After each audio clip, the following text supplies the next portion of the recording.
From our headquarters in Lagos, we thank you for joining us on another fresh episode of Enterprise Morning. Today, Tuesday. I'm Chinyere Igwe. And I am Henry Igwe. Right. Henry, good morning. How are you doing? Morning, I'm fine, thank you. Great.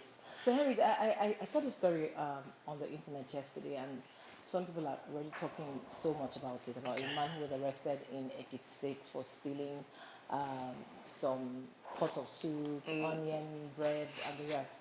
And I was wondering, does this have anything to do with the current situation we're plagued with as a people? I think so. I think so because, when we have some sort of economic crunch, of course it affects, it goes beyond recognition. Obviously, you get to see people who formerly were immune to some of these things, Right. begin to do some of the things that you don't, see them do before, So I guess that's the reason I feel that if we would have a great economy, it has a way of, cushioning some of these little, issues we have in our society. Don't you think so? Henry, why do I think that this can be trickled down to the sort of parenting that we have?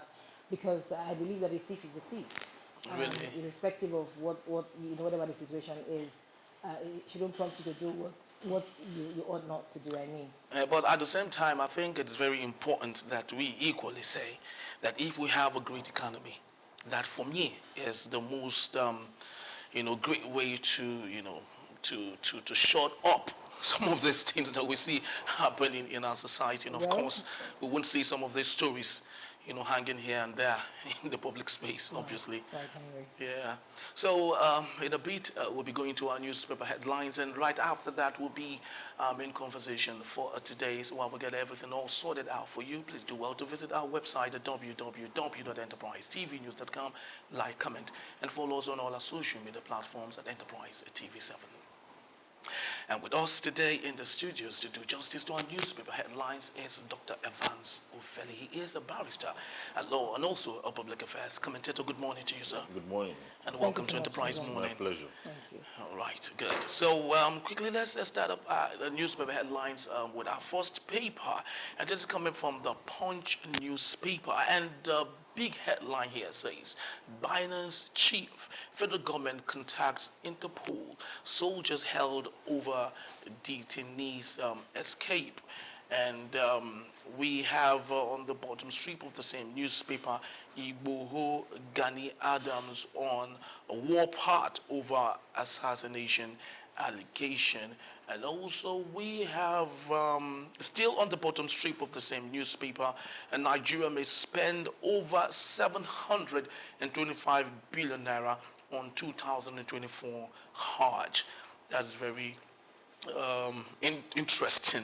But let's start the story, Doctor, with the issue of Igboho and Gani and the little fracas that seems to be, boiling between both men, and it's gone to assassination allegations and all. What do you think is happening between these people? Of course, not denying the fact that both are very instrumental in ensuring that what would be observed as good security in the southwest is recognized.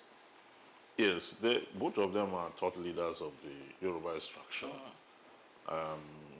Igboho being is a freedom fighter now, or one who makes declaration for the protection of the Western Nigeria. More like an activist or a thought leader in that sense. Then Gani was very much in that shoe before he became the Onakakamfo of the Yoruba land and all that. So what it means is that both of them are both men of socio-cultural heritage, men that holds dear their own identity and tribal inclination. So, but the squabble between them, I think for me, I see it more like the struggle for who is doing more or better. I mean, battle of supremacy, their squabble have taken some time now because I've read repeatedly how both of them are loggerheads and they are boasting and they are making declarations threatening each other and all that. It is for the elders of the Yoruba land, I mean their own socio-cultural group, to look into exactly what is going on before it gets out of hand, before one is arrested against the other, and then before we start to hear things like freedom fight again or secession. We're managing the one of the southeast now in a way. Let the federal government not step in now, and you now have it will now become a national issue. Right now, is still within the southwest enclave, with the western Nigeria enclave. So they will have to deal with it. Igboho have a history of the Ife Monagage crisis, and he's seen as a warrior. He has following. Okay. Gani Adams, I mean, when you talk about OPC, you talk about all these Yoruba movements, he's a strong force there. He has followings. And when you have two titans, have, two elephants that have a lot of followings, the moment the leader of one side starts to clash with the leader of the other side, you know that it's not just two of them that are involved. Exactly. Their followers equally are involved in both sides, and then you breed contempt. But do you see a repeat of the Tompolo Asari issue? And the question is, do you think there is a competition for resource control, possibly, as an underlying factor? From the story, there are rumors here and there that it's partly about control, who gets what, when and how, who's entitled to what, who is who. I think theirs is more about battle of recognition. Okay. Bigger. You are smaller. Where were you when I was doing this? True. And vice versa. I don't think it's likened to that of Asari Dokubo and Tompolo. Asari Dokubo and Tompolo is very economic. Economic in the sense that it was Asari Dokubo that was first given a contract by the federal government to watch over pipelines. And then later, Tompolo got a bigger deal, which was far better, bigger than, and from that time, they've been quarrels here and there. Yeah. And you have exchange of gun battle sometimes with their followings and all. That's what I'm saying. I'm saying the same thing applies here. Both sides, they have, you see, when they say that it is illegal to carry firearms, you see how it does not apply to some state actors. When you see them going out, you see their boys with ammunitions. Even in the same occasion, you will see police there. You understand? Yeah. Police wielding their own rifle, not state actors wielding their own rifle. Is a state of confusion.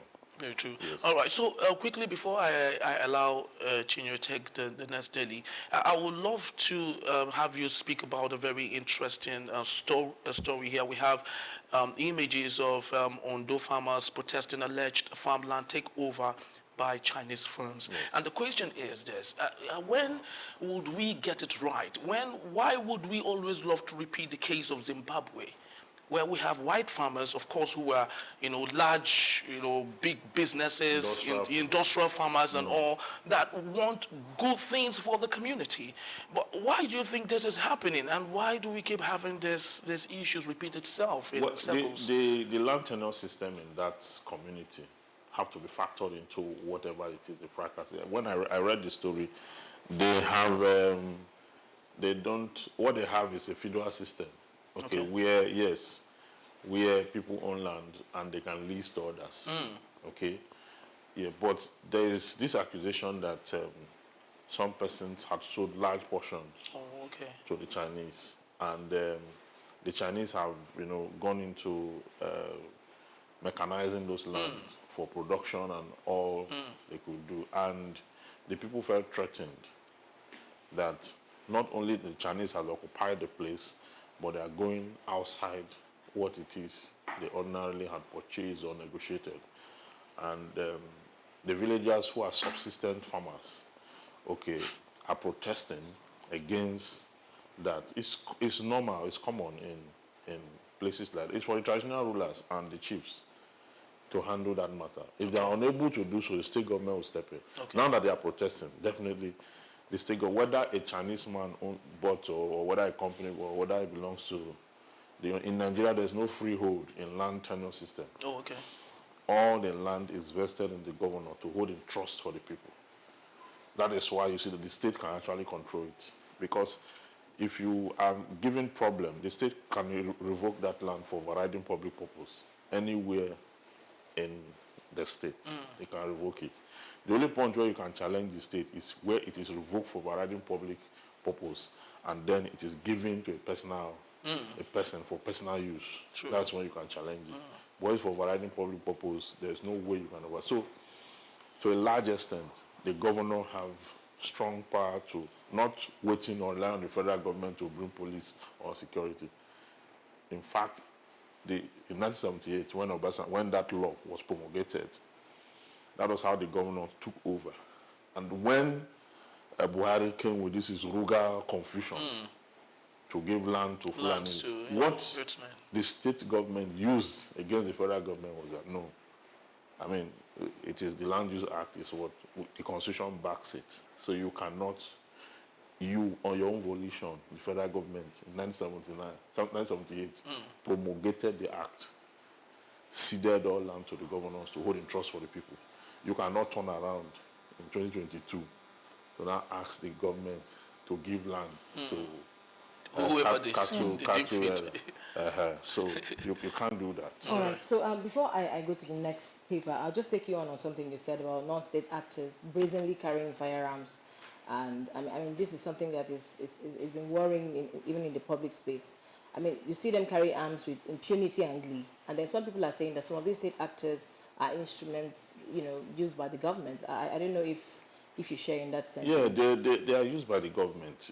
Even the police employed there's a case I did somewhere at Lekki. It's a land case where it started as a lease property. Then the leaser became antagonistic against the leasee and wanted to revoke the contract before its expiration. And because that place is volatile, the leasee, that's my client, usually employ policemen to go, man the place. Then the police will bring in the OPC boys because now they started using charms. And because the police they don't have much of that, they had to employ the OPC, non-state actors, to use charms against the other side. So you will see them carrying guns, the OPC, and you see police carrying guns in the same property. This is complete. It means that Nigeria is largely an ungoverned space.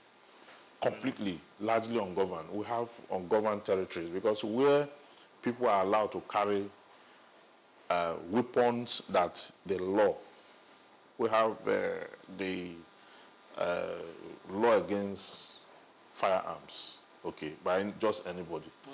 So you cannot allow that in a normal society that is sane. But when you now have it against the law, and even those who are meant to enforce the laws are unable to dispossess, or they even co-opt the OPC and other cultural whatever to come. I mean, it means that you have in one hand criminalize an activity, and in the other hand allow the same activity to fester. Right. Thank you so much, Barrister, for that submission. For the benefit of those who are joining in, you're still watching Enterprise Morning here on Enterprise Television. Enterprise Morning is exclusively ours here. I want to sincerely appreciate you for watching our programs, liking and sharing. We'll just go straight to the Vanguard now and see what we have. On the mast, we have NSA launches global manhunt as Binance official flee custody. NSA launches global manhunt as Binance official flees custody. That's on the masthead on the Vanguard newspaper. Below the mast, we have Okwama killings. Let displaced villagers return home. Niger Delta leaders beg Tinubu. Let displaced villagers return home. Niger Delta begs Tinubu. I'll take this story that I find quite interesting. LP convention to go ahead amid Abure NLC fight. And I'll just ask the barrister in the House, is it within the remit of the LP to go ahead with the convention, or does it spark some level of This insensitivity? LP matter again. Are we not talking Binance? Binance is what I'm waiting for, but that's the banner headline. Well, the truth is that if Abure have consulted properly the National Working Committee of the party, see, that is what is important. The National Working Committee, that is like the apex committee of every political party. They are the ones that take decision on behalf of the party. They will not, if you are an LP, maybe supporter or a card-carrying member, LP will not put a call to you from your house to ask you, should we go on or not? You understand? The National Working Committee, they are like the parliament of the party. Okay, they are the ones that we, so not NLC. So if they say they are going to go on, fine, they will go on. So if NLC have local standard, they should go to court and obtain an injunction to restrain them. But I know that you cannot obtain an injunction to restrain them when you're not a member of the party, except there are persons within the party that are aggrieved, like Lamidia Papa and his followers. Those ones can go obtain, and there's no way somebody will not go to court on this issue. So, okay. All right, so let's look at the big story on the Vanguard. NSA launches global manhunt as Binance official flees custody. So we had conversations around this yesterday. Yes. And I mean, it was a back and forth, talking about how some security agencies may have midwifed the process and of the one who fled custody. I mean, you can't say we don't know. He just opened the door and left. So it's a whole team that may have helped him to run away. And then now we see that the federal government is on his trail. But some people are saying, why are you on his trail? And then why is it in the media? If you are on his trail, then it's not something that should be in the open. You're finding somebody who has left custody. Find him and not tell the world that you're looking for him. And then there's a lot of angles to the story, but let's have you help us understand. The federal government didn't break it to the media. NSA didn't break it to the media. Somebody did an investigative report. Premium Times. The NSA, they are speaking now after the story has broken. Because what happened is that the privileges they gave to the Binance boss is what led to his disappearance. They kept him in that place. He's supposed to be in court on the 4th of April. He had been charged already for, tax evasion. He did not even register with the FIRS. And there was an allegation that $2.6 billion Nigerians traded crypto, and Binance used their platform to conceal the name of those people away from the NSA. And that there are other allegations that people are using crypto to fund terrorism. You understand? Terrorism financiers are, all that. So the allegations are much. And from their back end to their front end platform, you cannot get the names of persons who are trading and what they are trading with and what they are trading for. You can move serious funds through Binance. Binance was not in Nigeria until 2018.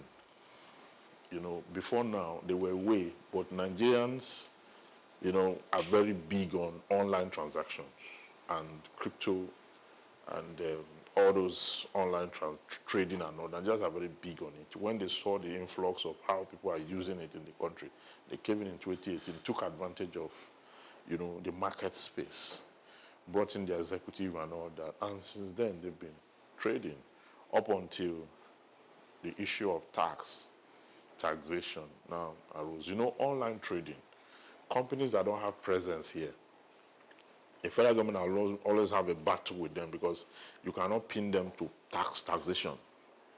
When they don't have presence here, they are somewhere. That is why the federal government made it mandatory for some of the online platforms to have a presence here, from Facebook to Twitter to many of them, to have a presence here so that they can contribute. Because the fact is that the huge population we have is supposed to be an advantage, not disadvantage. True. You understand? If you have 10 naira in the hands of 200 million people, you know how much that is? Big money. So if a company now sells a product online, and that's, let's say, 10 naira everyone pays 10,000 naira to 10 naira to the company makes a net of that tax-free. All over the world, the government will come after that company.